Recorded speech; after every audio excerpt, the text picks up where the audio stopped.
अब जाते हैं आगे कि हमने लास्ट ईएमआई में देखा था E is equal to E zero sine omega T, तो ई की जगह मैंने वी लिया है, दैट इज पोटेंशियल। तो वी जीरो क्या हमारा पीक वैल्यू और साइन ओमेगा टी हमारा फेज फैक्टर डिफाइन करता है। क्या डिफाइन करता है? फेज। अब फेज मैंने लास्ट ईयर आपको 11th में बताया था एसएचएम में, फेज क्या होता है? विच गिव्स द वेरिएशन और आइडिया अबाउट वैल्यू ऑफ, यहाँ पे जो कंसेप्ट रहेगा होगा वैल्यू ऑफ इंस्टेंटेनियस ईएमएफ और voltage and direction at a particular instant of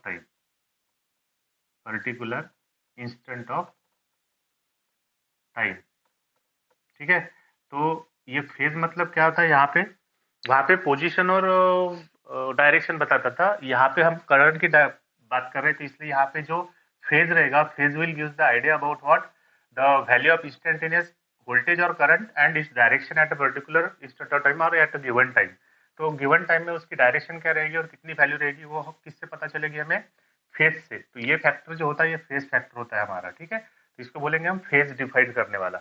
ये हमारा पोटेंशियल था, ये हमारा एसी जनरेटर का इक्वेशन था, इसलिए हम इसको एसी का इक्वेशन लिखेंगे। अब यहाँ पे आगे जाते हैं, पहला कंसेप्ट लेते हैं हम, when AC is applied to pure resistor. तो अगर हम रजिस्टर को अप्लाई करते हैं, एसी अगर हम रजिस्टर को अप्लाई करते हैं तो क्या होता है, मतलब क्या वेरिएशन आता है करंट और वोल्टेज में, देखना है। तो आई विल, हाँ तो अब इसके लिए कुछ नहीं कर सकते बेटा, वो नेट का प्रॉब्लम है, ठीक है। ये हो गया एसी, ये हो गया हमारा रेजिस्टेंस आर। ये होगा आपका V is equal to V zero sine of omega t, ये वाली वैल्यू हो जाएगी इसकी। अब यहाँ पे देखते हैं थोड़ा, अब जो रहेगा ये अगर हमने इसको अप्लाई कर दिया, किसको? अपने रजिस्टर को, तो रजिस्टर में हमारा इनपुट रहेगा V is equal to V zero sine of omega T. अब रजिस्टेंस के लिए देख लेते हैं, I इज इक्वल टू क्या होता है आपका? I is equal to V by R होता है अकॉर्डिंग टू ओम्स लॉ, ठीक है, अकॉर्डिंग टू ओम्स लॉ। तो क्या हो जाएगा? V की वैल्यू यहाँ पे पुट कर देते, तो V की वैल्यू क्या होगी? फ्रॉम इक्वेशन 1 ए अगर यहाँ पे पुट कर देते तो V zero sine of omega T upon R is equal to I. तो मैं लिख सकता हूँ let I zero is equal to V zero by R, because V zero is the peak value. तो आई जीरो भी क्या रहेगी? Current की पीक वैल्यू। तो करंट की peak value is equal to voltage peak value upon resistance. तो हम इसको पुट कर देते हैं यहाँ पे, तो हमारा फाइनल इक्वेशन बनेगा I zero sine of omega T. तो इस तरह से अगर हम बात करते हैं तो ये बनेगा आपका I zero sine of omega T, and this is nothing but the equation for current and this is nothing but the equation for voltage when it is applied to pure AC. अगर हम first equation की बात करते हैं, second equation की बात करते हैं, तो यहाँ पे what we are observing, V is there, I is there, V zero is there, I zero is there, sine omega T is there, here is also sine omega t. It means that we can say that, क्या हम बता सकते हैं यहाँ पे कि ये जो वैल्यू है, ये वैल्यू में आपको कोई भी फेज डिफरेंस अराइज नहीं हो रहा है। यहाँ पर भी साइन ओमेगा टी है और यहाँ पर भी आपको क्या दिख रहा है? साइन ओमेगा टी ही दिख रहा है। इसका मतलब there will be no phase difference arise between this two. So that's why we can say when, एक पॉइंट लिख सकते हैं यहाँ पे, when AC is applied to resistor then voltage and current remain in phase, in phase मतलब दोनों में कोई भी फेज डिफरेंस नहीं होगा। अब अगर इसका प्लॉट करना चाहे ग्राफ, तो ग्राफ कैसे प्लॉट करेंगे? अब देखिए यहाँ पे, ठीक है। अब यहाँ पे V और I ले लेते हैं। अब यहाँ पे होगा आपका ओमेगा टी, किसका? फेज क्या बताता है हमें? किसी भी क्वांटिटी का जो वैरी हो रही है साइनोसाइडली, उस क्वांटिटी की वैल्यू और उसकी डायरेक्शन पर्टिकुलर इंस्टेंट में क्या होगी, इसके बारे में जो आइडिया देता है उसको कहते हैं फेज, ठीक है।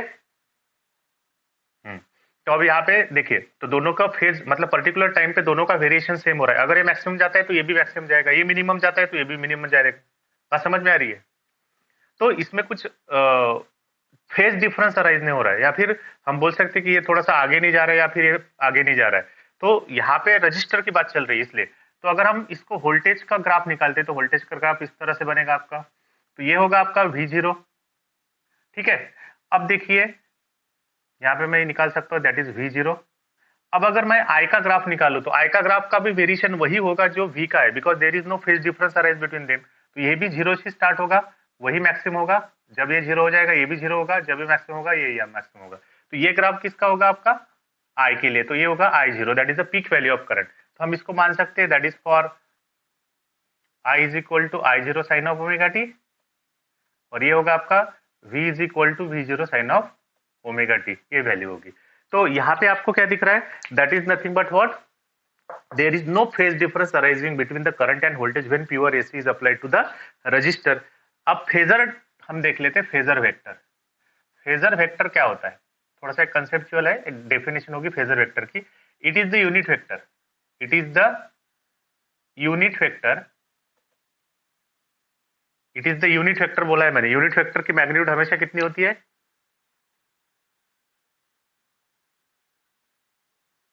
What is the magnitude of unit vector? 1। तो it is the unit vector which gives the direction of, और वेरिएशन ऑफ बोल सकते हैं आप, which gives the variation of current and voltage। मतलब क्या हुआ? फेजर वेक्टर एक ऐसा यूनिट वेक्टर है जो हमें क्या बताता है? which gives the variation of current and voltage, ठीक है। तो हमें जो भी वेरिएशन मिलेगा करंट एंड वोल्टेज में, वो कौन बताएगा? हमें फेजर वेक्टर बताएगा। अगर हम इसी करंट और वोल्टेज को when it is applied to pure resistor देखना है, तो अगर हमें फेजर डायग्राम निकालनी है तो कैसे निकालेंगे? उसको एंटी क्लॉकवाइज में रोटेट किया जाता है। तो हम यहाँ पे फेजर डायग्राम देख लेते हैं। फेजर डायग्राम, फेजर डायग्राम में क्या आएगा? इस तरह से अगर हम लेते हैं, ये हमारी डायरेक्शन ऑफ रोटेशन रहेगी। अगर मैं यहाँ पे करंट लेता हूँ तो करंट कम होगा, दैट इज आई, और ये क्या रहेगा? I0, और ये क्या रहेगा आपका? V0। इसका मतलब क्या हुआ? दोनों एक ही डायरेक्शन में है, मतलब ये वेक्टर घूमेगा तो ये भी उतना ही घूमेगा। अगर मैं घुमा रहा हूँ ओमेगा टी से, तो क्या मिला आपको? Both will be lie in a same phase. तो दोनों का फेज क्या है? सेम है। तो इसीलिए हम बोल सकते हैं कि when AC is applied to pure resistor, then there is no phase difference arise between the current and voltage. ये हो गया आपका रेजिस्टेंस के रिलेटेड। ये चीज मैंने लास्ट टाइम आपको पीपीटी में बताई थी, करेक्ट?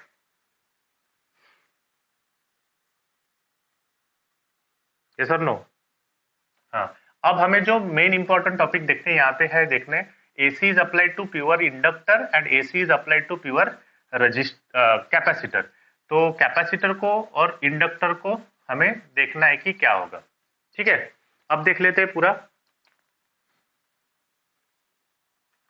अब देखिए यहाँ पे, अगर मैं यहाँ पे डायग्राम निकालू, this is nothing but our inductor, when pure AC is applied to it, what is the value of AC? V is equal to V0 sine of omega T, और इसका इंडक्टेंस है L, ठीक है। अब इसको AC अगर हम apply करते हैं तो हमारा AC क्या रहेगा? V is equal to V0 sine of omega T, ठीक है।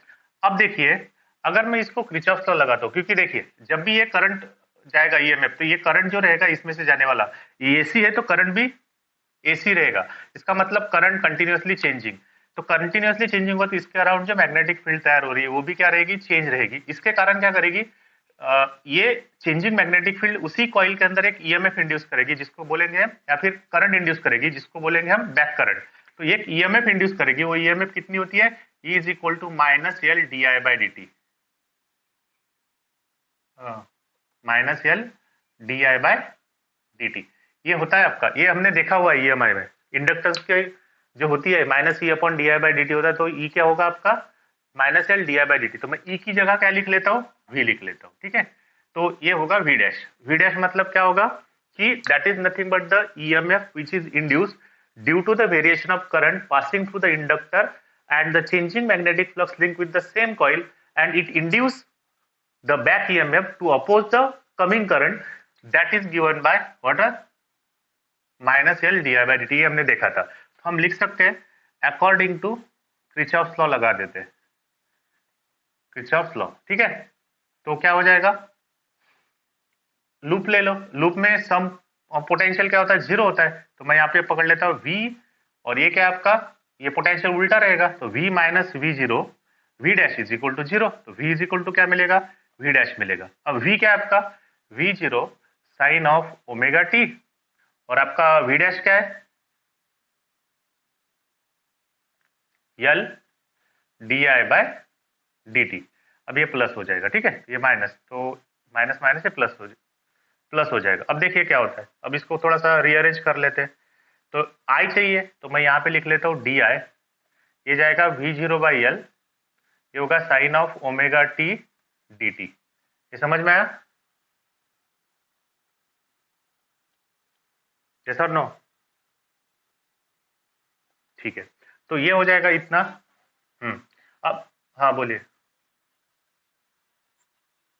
ये सम ऑफ पोटेंशियल जीरो होता है ना हमेशा लूप में, तो ये इधर जाएगा तो प्लस का माइनस होगा ना, तो ये माइनस हो गया, और वो उसका माइनस था वी डैश का जो ईएमएफ इंड्यूस हो रहा था, इंड्यूस ईएमएफ कितना था हमारा, L D I by D T, तो ये डाल दिया, तो माइनस माइनस प्लस होके ये वैल्यू मिली। यहाँ से डी आई निकालना है, तो अब डी आई मतलब आई निकालना है, तो इसको क्या करेंगे हम, इंटीग्रेट करेंगे, तो क्या हो जाएगा, integration of D I is equal to V zero by L, V zero तो पीक वैल्यू है, कॉन्स्टेंट रहेगी, एल भी कॉन्स्टेंट है, तो ये होगा sine of omega T D T. अब इंटीग्रेशन ऑफ डी आई क्या रहेगा, I is equal to V zero by L, अब इंटीग्रेशन ऑफ साइन क्या होता है, माइनस कॉस, बराबर है, cos of omega T upon derivative of omega T is omega, ये इंटीग्रेशन में हमने देखा था 11th में। तो इंटीग्रेशन में क्या होता है, इसकी डेरिवेटिव इसका इंटीग्रेशन निकालते हैं, और उसकी जो भी फंक्शन होता है उसके अंदर उसकी डेरिवेटिव नीचे लेते हैं, तो साइन की इंटीग्रेशन होगी माइनस कॉस, और ओमेगा टी की डेरिवेटिव नीचे आएगी, दैट इज ओमेगा टी। अब इसको हम लिख लेते हैं we zero upon omega L. अब यहाँ पे कॉस आ रहा है और यहाँ पे क्या आपका साइन है, एक तो दोनों साइन चाहिए या फिर दोनों कॉस चाहिए, तो इसके हिसाब से हमें अरेंज करना है, तो minus cos of omega T, हम इसको साइन में कैसा लिखेंगे, अगर मैं इसको देखो, मैं अगर लिखता हूँ यहाँ पे sine of omega T minus pi by two, अब इसको sine A minus sine B से फॉर्मूला से सॉल्व करते हैं, तो साइन साइन ए मतलब sine of omega t cos of pi by two minus cos of omega t sine of pi by two, इस तरह से लिखते थे साइन ए माइनस बी को। अब देखिए cos pi by to zero होगा, तो ये टर्म पूरी जीरो हो गई, बचा क्या है, कॉस ओमेगा टी, और यहाँ पे बचा है आपका sine of pi by two is one, तो आपको क्या मिला, माइनस कॉस ओमेगा टी, तो we can write minus cos omega t as a sine omega T minus pi by two, तो यहाँ पे आई क्या मिलेगा आपको, V zero upon omega L sine of omega T minus pi by two, तो क्या मिल रहा है आपको यहाँ पे,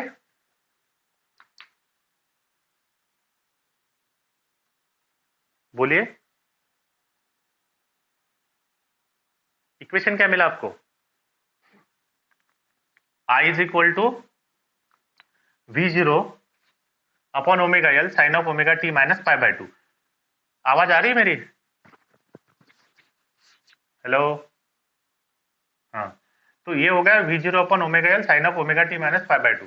अब यहाँ पे जो ये फैक्टर जो है हमारा, ये वाला फैक्टर, इस फैक्टर के ऊपर थोड़ा सा हम ध्यान देते हैं, ये हमारी कांस्टेंट वैल्यू है, तो हम लिख सकते हैं इसको I is equal to I zero sine of omega T. अब इसको थोड़ा सा इलेबोरेट करते हैं आई जीरो को, देखिए आई जीरो मतलब क्या होता है, देखिए आई जीरो मतलब होगा V zero by R, resistance Ohm's law के हिसाब से, लेकिन यहाँ पे रेजिस्टेंस की जगह हम इंडक्टर ले रहे हैं, तो रेजिस्टेंस प्योर के लिए होता है, इंडक्टर के यहाँ पे आएगा एक्स एल, इसको बोलेंगे हम reactance of inductor, this is called as a reactance of inductor, और इंडक्टिव रिएक्टेंस भी बोल सकते हैं, ठीक है, इंडक्टिव रिएक्टेंट और रिएक्टेंस ऑफ इंडक्टर। तो यहाँ पे एक्सएल की वैल्यू क्या होगी आपकी, एक्सएल बन जाएगा आपका omega L, and this you have to remember, what is that XL, XL is nothing but the reactance of inductor, and the SI unit is ohm, unit क्या रहेगा इसका, ओहम रहेगा, ठीक है, ये रेजिस्टेंस की तरह काम करेगा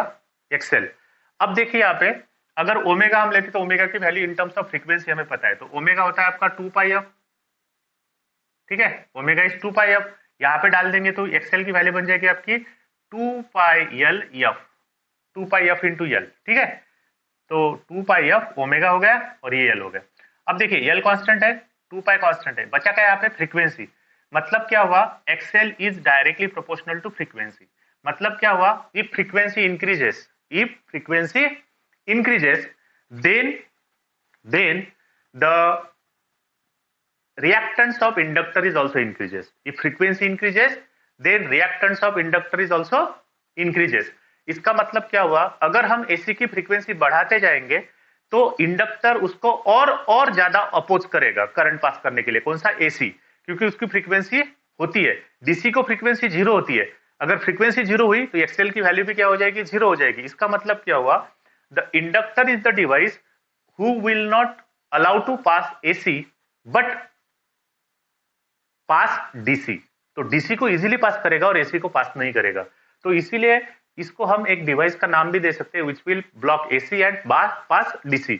तो इस तरह से दो चार जो मैंने ब्रैकेट किए हैं उसको आपको ध्यान में रखना है। XL is equal to omega L, XL is directly proportional to frequency. XL मतलब क्या है, रिएक्टेंस ऑफ इंडक्टर, उसका यूनिट क्या रहेगा, ओहम ही यूनिट रहेगा। बात समझ में आई।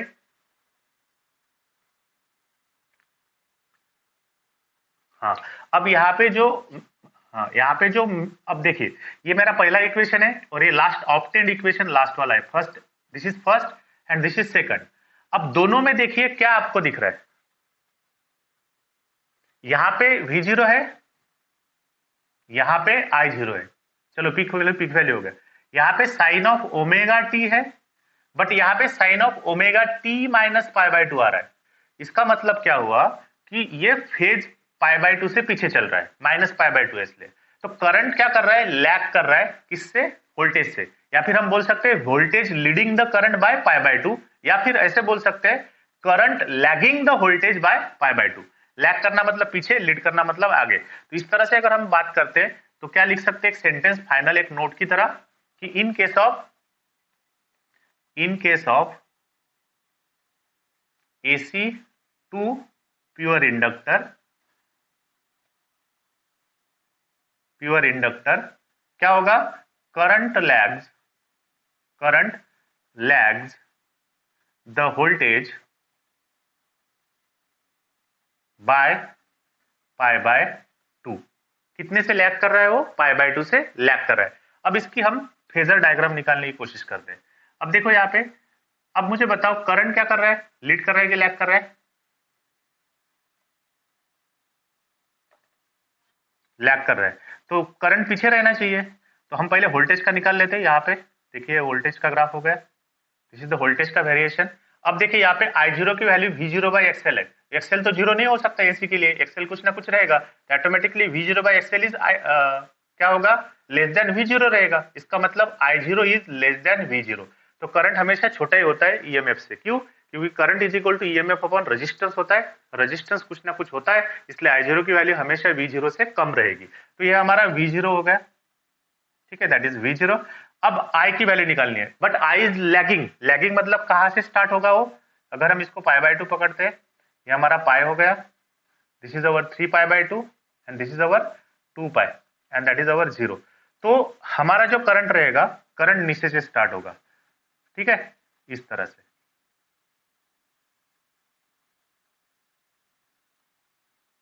ठीक है, तो ये होगी करंट की वैल्यू, तो ये होगा आपका I0। क्लियर है। अब देखिए ये नीचे से स्टार्ट हो रहा है, दिख रहा है आपको सबको,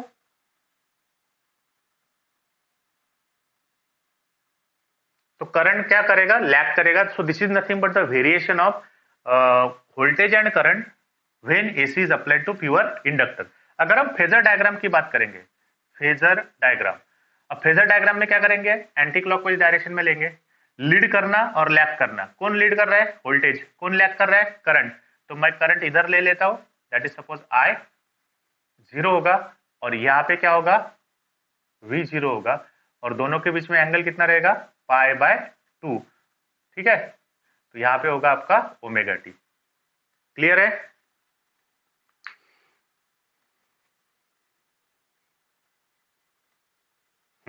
सो ये हो गई आपकी फेजर डायग्राम, ये हो गई आपकी वेव डायग्राम। तो ये हो गया पूरा एसी अप्लाइड टू इंडक्टर। यहाँ पे तीन चीजें आपको ध्यान में रखनी है, current lags the voltage by pi by 2, दूसरा the reactance of inductor is omega L, omega is directly proportional to frequency, it means that reactance of inductor, that is XL, is also directly proportional to frequency. Means if the frequency of AC increases, the reactance of inductor increases, मतलब ज्यादा से ज्यादा oppose करेगा. More the frequency, more will be the opposition. Clear है?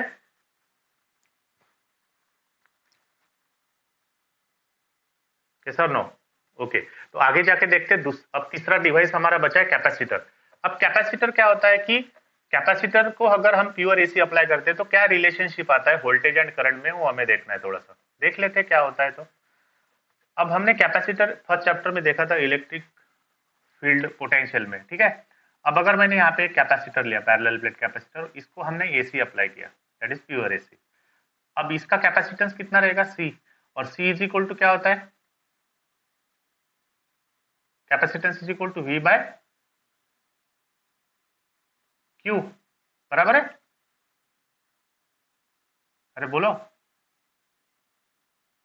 Capacitance क्या होता है, अभी आपकी टेस्ट हुई है, बराबर लिखा है मैंने. अरे कोई आंसर नहीं दे रहे.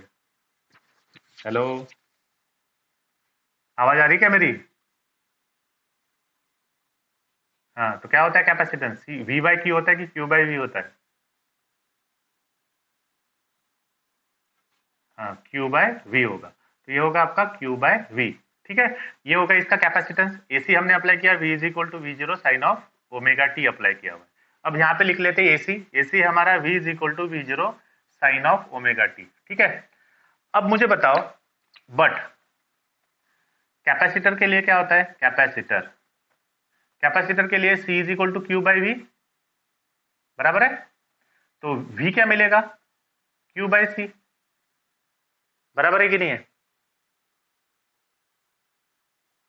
अब इससे, हाँ, तो v हमने पहले लिखा हुआ है तो v डाल देते हैं यहाँ पे. तो ये हमारा पहला इक्वेशन है. तो v क्या होगा आपका, v zero sine of omega T is equal to Q by C हो गया. अब इसको कैलकुलेट करते हैं एक साइड में, क्योंकि q is related to i, तो हम q एक साइड में ले लेते हैं. ये हो जाएगा C V zero sine of omega T, ठीक है. अब यहाँ पे हमें करंट निकालना है. तो q और i में रिलेशन पता है हमें, D Q by D T क्या होता है आपका, i होता है.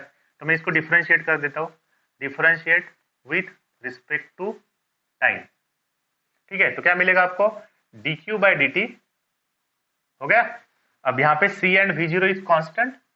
अब डिफरेंशिएट किसको करना है हमें, साइन ऑफ ओमेगा टी को, ठीक है. अब इसको डिफरेंशिएट करने के बाद D Q by D T क्या होता है आपका, i होता है. अब C V zero is here, sine की डेरिवेटिव होगी कॉस ऑफ ओमेगा टी, और इसकी डेरिवेटिव मल्टीप्लीकेशन में जाएगी. तो हमारा इक्वेशन क्या बनेगा, i is equal to V zero C omega, sorry, cos of omega t. ये बना हमारा इक्वेशन. बट यहाँ पे कॉस है और यहाँ पे साइन है, दोनों मैच नहीं हो रहे. एक तो दोनों साइन चाहिए, दोनों कॉस चाहिए. तो हम कॉस को साइन में रिप्रेजेंट कर सकते हैं. कैसे रिप्रेजेंट करेंगे, cos of omega T is equal to sine of omega T plus pi by two. आप a प्लस बी के फॉर्मूला से सॉल्व करके देखिए, आपको कॉस ओमेगा टी आंसर मिलेगा, ठीक है. तो अगर हम इसको सॉल्व करते हैं तो हमें क्या मिलेगा, I zero is equal to V zero C omega sine of omega T plus pi by two, ठीक है ना. अब यहाँ पे देखिए, ये वाली वैल्यू जो रहेगी वो आई जीरो के बराबर रहेगी. तो आई जीरो के बराबर जो वैल्यू रहेगी, तो आई जीरो होता है वी जीरो बाय आर. तो आर की जगह रेजिस्टेंस होता है. तो यहाँ पे रेजिस्टेंस कुछ अलग होगा. जैसे हमने इंडक्टर में देखा था, रिएक्टेंस ऑफ इंडक्टर थे, यहाँ पे रिएक्टेंस ऑफ कैपेसिटर हो गए, जिसको हम एक्स सी से डिनोट करेंगे. What is X C, X C is reactance of capacitor, या फिर कैपेसिटिव रिएक्टेंस, दोनों वर्ड सेम ही है, ठीक है. अब ये हो गया. तो एक्स की वैल्यू इस इक्वेशन को कंपेयर करेंगे इसके साथ, तो क्या मिलेगी आपको, X C is equal to 1 upon omega C. देखिए यहाँ पे 1 अपॉन ओमेगा सी है, क्लियर है. तो और यहाँ पे लिख लेते हैं, so that is nothing but the value of X C. X C is nothing but 1 upon omega C. X C is what, reactance of capacitor. तो यहाँ पे X C is inversely proportional to frequency मिल रहा है आपको. मतलब क्या हुआ, अगर फ्रीक्वेंसी बढ़ाएंगे तो एक्स सी कम होगा. फ्रीक्वेंसी किसकी बढ़ा सकते हैं हम, एसी की. तो एसी की फ्रीक्वेंसी बढ़ाएंगे तो अपोजिशन टू एसी कम होगा. डीसी की फ्रीक्वेंसी कितनी होती है, 0. तो 1 अपॉन 0 इन्फिनिटी होगा, तो एक्स सी की वैल्यू होगी इन्फिनिटी. मतलब क्या हुआ कि कैपेसिटर ऐसा एक डिवाइस है जो डीसी को ब्लॉक करता है, डीसी को ब्लॉक करता है और एसी को पास आउट करता है. तो एसी करंट पास होगा और डीसी करंट क्या करेगा, वो ब्लॉक करेगा। तो यही खासियत है, मतलब दोनों में उल्टा चलता है। इंडक्टर एसी ब्लॉक करता है, डीसी पास करता है, ये डीसी ब्लॉक करता है और एसी पास करता है। तो ये भी आपको ध्यान में रखना है कि reactance of capacitor is inversely proportional to frequency. ये हो गया आपका रिलेटेड टू। अब यहाँ पे जो मैंने बोला था कि जो हमारा फाइनल इक्वेशन था, फाइनल इक्वेशन यहां से बनेगा आपका I is equal to I0 sine of omega T plus pi by two. अब यहाँ पे प्लस पाई बाय टू हो रहा है, मतलब अगर हम ये पहला इक्वेशन और सेकंड इक्वेशन कंपेयर करते हैं, I है, V 0 है, I 0 है,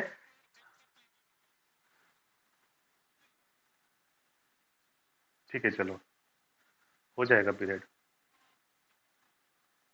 चलो तो यहाँ पे जो है हमारा sine of omega T plus pi by two हुआ है, यहाँ पे साइन ऑफ ओमेगा टी है। अब sine of omega T plus pi by two current में आ रहा है, प्लस आ रहा है, इसका मतलब करंट क्या कर रहा है,